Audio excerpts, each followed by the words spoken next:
Facebook မှာငွေရှာလို့ရတဲ့ Facebook account ပေါ့နော် professional Facebook account ဘယ်လိုချင်းရလဲဆိုတာကိုကျွန်တော်ဒီနေ့ပြပြပေးမယ်ပထမဆုံးကျွန်တော်တို့ကို profile နဲ့ဝင်မယ်ပြီးရင်ဒီ1430ပေါ့နော်1430ကိုနှိပ်မယ်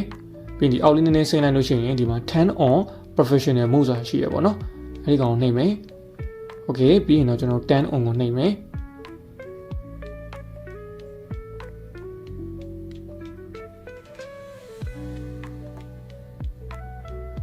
Okay ဒါဆိုလို့ရှိရင် welcome to professional mode ပေါ့နော်ပေါ်လာပြီပြီးကျွန်တော် next ကိုနှိပ်မယ်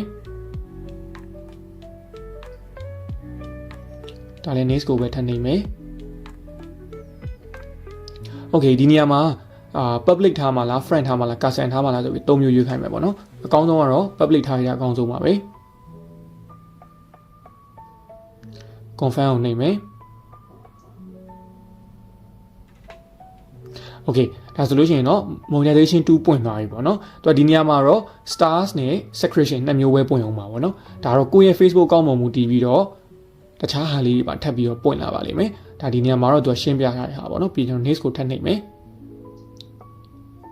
Okay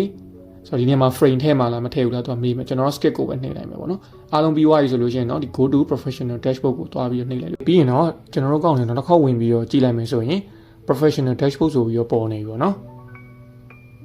အဲ့ထဲကိုဝင်ကြည့်လိုက်မယ်ဆိုရင်ဒီနေရာမှာပေါ့နော် monetization ဆိုပြီးတော့သူကဒီနားလေးမှာပေါ်လာပြီပေါ့နော်ဆိုတော့ကျွန်တော်တို့ဒါဒီအကောင့်ကဗီဒီယိုတွေပုံတွေစာရင်းများများတင်ပြီးတော့ပေါ့နော် follower များများဒါ engagement ကောင်းကောင်းရမယ်ဆိုလို့ရှိရင်တော့ဒီ content monetization တွေဒီတခြား monetization တွေအကုန်လုံးပွင့်ပြီပေါ့နော်ဒါဆိုရင်တော့ကျွန်တော်ပတ်စံစပြီးတော့ရှာလို့ရပါပြီ